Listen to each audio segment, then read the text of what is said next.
একেবারে। আমি এই বিষয়ে চলে যাব পিলুদার কাছে। শান্তম, তোমার কাছে, তোমার মাধ্যমে আমার প্রশ্ন যে এই বড় মাপের মানুষ যারা এখনো পর্যন্ত আমাদের মধ্যে রয়েছেন, যাদের কাছ থেকে প্রতি মুহূর্তে শেখার আছে এবং প্রতি মুহূর্ত তারা নতুন কোনো কিছু আমাদেরকে শিক্ষা দিয়ে যান, এই বিষয়ে কতটা একমত একজন সঙ্গীত শিল্পী হিসেবে পিলুদা? আমি বলি যে আমরা শিল্পী, ক্রিকেটার, রাজনীতিবিদ, ফুটবলার কি হই না হই, তার থেকে বড় হচ্ছে আগে আমরা মানুষ হতে পেরেছি কিনা। আর এই দিদিরা মানে নির্মলাদি, বনশ্রীদি, এরা যে কত বড় মাপের মানুষ, ঠিক এইভাবেই এরকম আমাদের বিভিন্ন অনুষ্ঠানে মাঝে মাঝে যখন ফোন ইন প্রোগ্রাম হয় বিভিন্ন টিভি চ্যানেলে, ঠিক এইভাবেই দিদি চলে আসেন, সঙ্গত করেন আমাদের সাথে, আমাদের অনুপ্রাণিত করেন। এই যে বসন্ত, আজকে বসন্ত উৎসব হচ্ছে, খেয়াল করে দেখো যে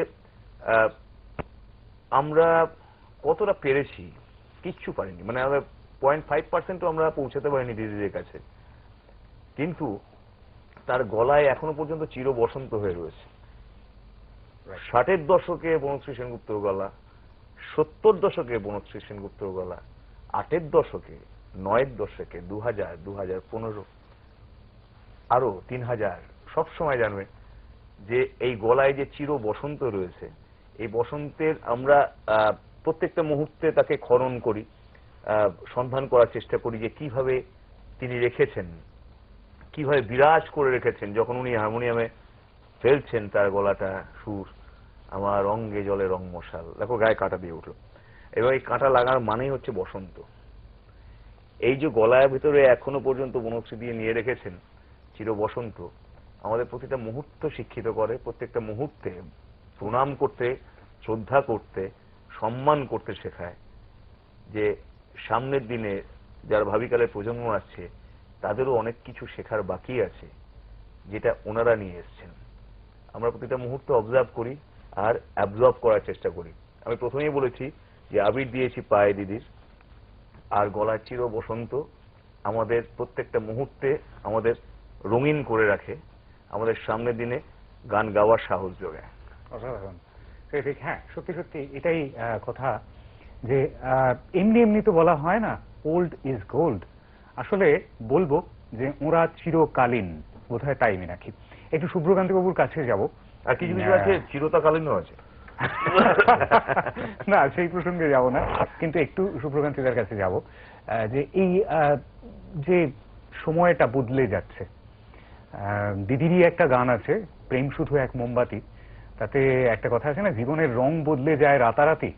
জীবনের রংটা সত্যি সত্যি কি বদলে যাচ্ছে? ছোটবেলায় যেরকম দেখেছিলেন, এখন যেরকম দেখছেন, এই বদলটাকে ঠিক কিভাবে দেখছেন? হোলিকে, দোলকে, বসন্তোৎসবকে মিলিয়ে যদি বলেন। যেটা পিলুদা বললেন দিদিদের করা, আমিও খুব খুব কিছু লোকের সান্নিধ্যে এসেছিলাম। আমার গুরু, গানের শিক্ষক ছিলেন সুবিদ্যা, অসাধারণ মানুষ। তার সুবীর সেন, তার মানে এতটাই ভালোবাসা পেয়েছে একদিলাতে, আমাদের বাণীচক্রে শিখতাম, আমাকে উনি নিয়েই যেতেন ওখানে অনেক সময়। আমি যখন খেলাধুলা করেছি তখন সুব্রতা দেবনাথ আমার মাসি মাসি ডাকি। এই যে মাসি, এই যে আমাদের শঙ্করলাল ভট্টাচার্য, যার নাম এখনকার আমার এতে শঙ্করলাল দা, ঠিক আছে, সুদিন দা, অমিতাভ গুপ্ত, তো এদের মতন লোকেদের স্নেহ ভালোবাসা।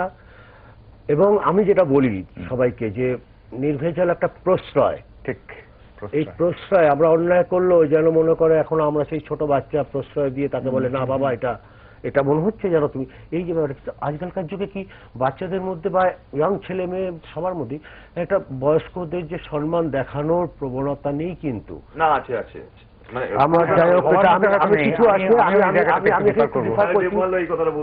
না কিছু জায়গা আছে, আমি কিন্তু ম্যাক্সিমাম আমি খুব আঘাত পাই। আমি তো সাধারণের মতন মিশি, আমি আমি একটা চায়ের দোকানে বসছি, আমি প্ল্যাটফর্মে রাত কাটিয়েছি অনেক, আমার এরকম ভবঘুরে বাউন্ডুলে সব নানান রকম অভিজ্ঞতা তৈরি করেছি।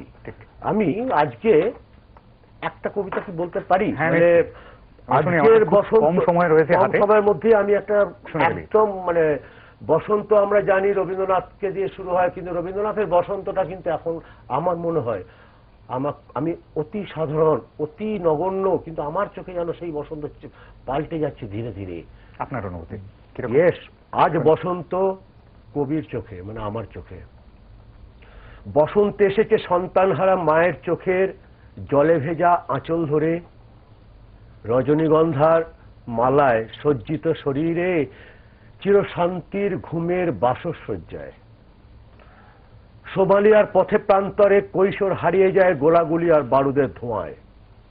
আফগানিস্তানের নিরীহ শিশুদের উপর শক্তিশালী দেশের বোমা বর্ষণে, ক্ষমতার মদমত্ততায় রক্তের বন্যায়, স্বজন হারানো বিলাপে বসন্ত এসেছে আজ। সীমানার ব্যবধান মুছে দিয়ে সংখ্যালঘু হিন্দুদের নিধন যজ্ঞে, রক্তের হোলি খেলায় পৃথিবীতে বসন্ত আজ সরসজ্জায়।